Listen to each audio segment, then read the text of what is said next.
The following Commonwealth from Zelda gameplay and trilogy theory was made together with @Ancient Searcher.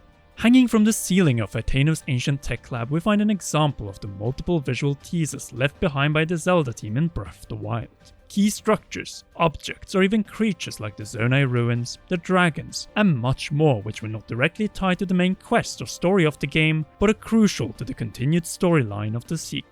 One of them is the Forgotten Beast, which is clearly there, but at the same time not referenced a single time in any cutscene or text box. There's not even a single mention of this one in the source of all Breath of the Wild background information, the game's Bible, 2018's Creating a Champion. And the reason for this is that within Breath of the Wild and its 2 DLC packs, the Sky Spirit Levias never got his turn in the spotlight, as we never reached the sky which was planned for DLC pack 3. Thus, the flying divine whale, who was inspired by the mythical creature Leviathan, had to wait for a number of years for his possible return.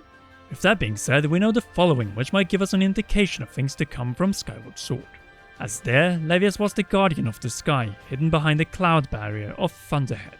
Not only that, he eventually was grateful for being liberated by the first Link, setting him on the path that eventually would lead him to Skykeep and the Triforce. He was also the one who taught Link the last part of the Song of the Hero after the 3 dragons had provided their parts. The multiple role of the 3 dragons in Skyward Sword, that being Farron, Eldin and Lanayru, was also revealed in the Zelda book Hyrule Historia, who confirmed that they acted as guardians of the 3 regions of the surface beneath the cloud barrier. Guardians of the musical segments of the Song of the Hero and of the 3 sacred flames.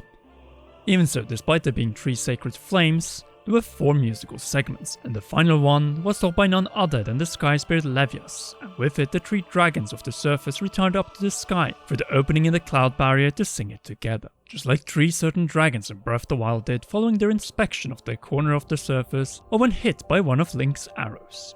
But what are the 3 dragons in Breath of the Wild returning to after completing their inspection of their region or the task in aiding Link, and if so? We believe more and more that it could be Levias, the guardian spirit of the sky. In Breath of the Wild we saw the skeletons of not 1 but 3 Leviathans scattered in 3 of Hyrule's 4 corners, possibly hinting that they were descendants of Levias and served the roles as guardians of the surface prior to Dinrol, Naydra and Farosh. Though here's the thing, none of them were Levias, as he never left the Sky Realm, mostly because he is a spirit, and the fact that this realm is also invisible and unreachable from the surface for any non-spiritual being by the time of Breath of the Wild. Then if this divine beast is of Levias, why'd hide away such a key creature?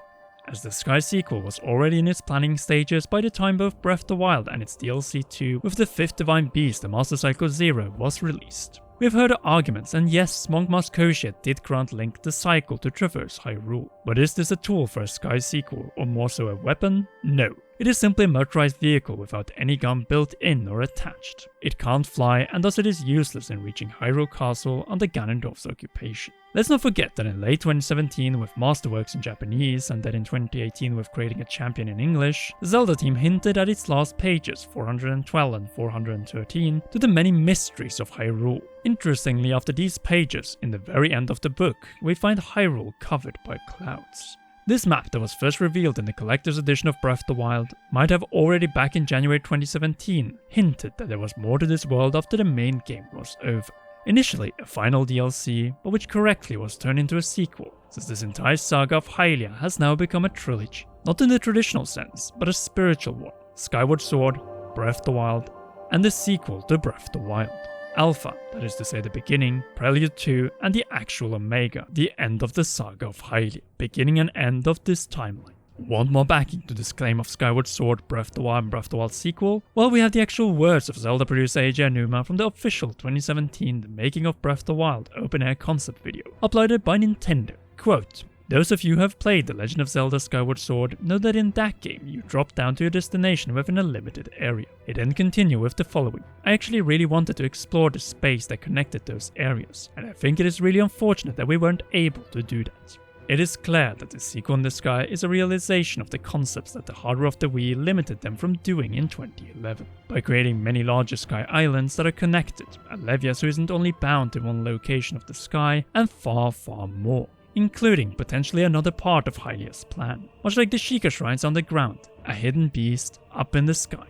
When we take all we know of Skyward Sword into consideration, a final hidden divine beast model on Levias could indeed be a key feature of this sequel. You know, a divine beast that was saved from Ganon's malice. But why? as it would not only move in the air like Var Meadow, but also cross the cloud barrier that separates the divine immortal realm of the sky from those of the living on the surface, but also from the demons, as this was stated in Skyward Sword by the Master Sword Spirit 5. A realm which in Breath of the Wild has become invisible and unreachable unless you possess the power of the spirits, which Link does with his new arm. Thus, a potential secret hidden beast, not for keeping Hyrule safe from Calamity Ganon, but ready for the battle against none other than Ganondorf himself. And this would be a very fitting turn with the complete secrecy of Levias in Skyward Sword until the game's second half. Levias in the beginning and end, a beast that Purah with Simon found a miniature model of, which we were able to fully admire in Breath of the Wild by climbing up the ladder and turning the camera around to see the front of the beast of Levias. Here we have the role that Purah might serve in the sequel, guide Link on the path to Levias and the final beast when one of the two comes down from the heavens to the surface. It wouldn't surprise us if Levias himself could be a guiding spirit who will serve multiple roles in this heavenly sequel, telling Link directly that the ancient Sheikah left the final beast model on him up in the sky, keeping it safe from malice and waiting for its pilot, the hero of Hyrule that would raise the sword toward what remained of demise. But first, the blade needs to be reforged. In the cutscene of the sequel shown in March 2022, we saw Link holding the damaged Master Sword in front of what could be a golden sacred flame, the exact same way the first hero did in Skyward Sword with the 3 sacred flames of the 3 golden goddesses, red of Din, blue of Nehru, and green of Aurora. Not coincidentally, the way Link pulls out the damaged blade and twists it sideways is more or less the exact same animation that the first Link did to forge the blade in Skyward Sword, with the 3 flames. As Mr. Plinkett says in his reviews, you may not have noticed it, but your brain did. It is possible that in the sequel of Breath of the Wild, because the Master Sword is corrupted by malice, Link takes it to the Sky Realm, purifies and forges it again, with a 4th golden sacred flame of Hylia, which possibly the Sky Spirit Levias is guarding.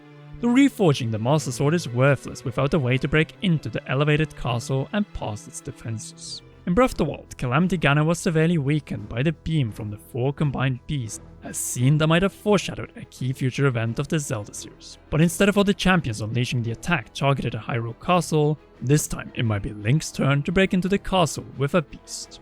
Since why is Link in the sky? To reforge the damaged Master Sword, but also to then reach the for now unreachable castle.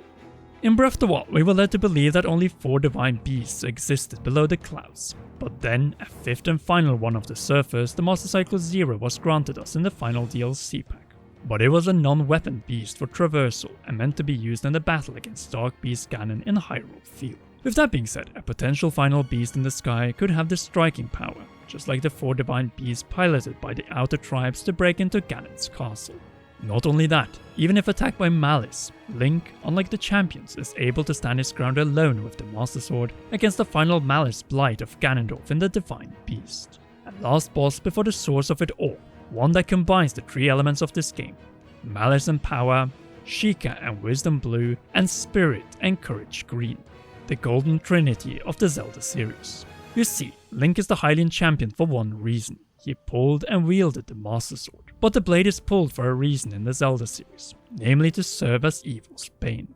The Master Sword, much like this potential beast, was not needed for the battles against Calamity Ganon and Dark Beast Ganon, and always meant for the final and most ambitious DLC. The one that the prior DLC packs were building up to. One which by 2017 had evolved into the sequel we're still waiting for.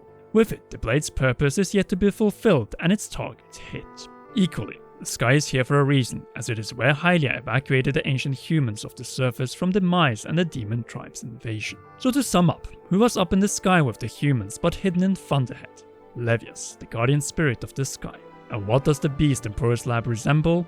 Levias. He seems to be the key to a potential final beast and the 4th and final golden flame of Hylia to reforge the Master Sword, just like he was key to completing the Song of the Hero in Skyward Sword.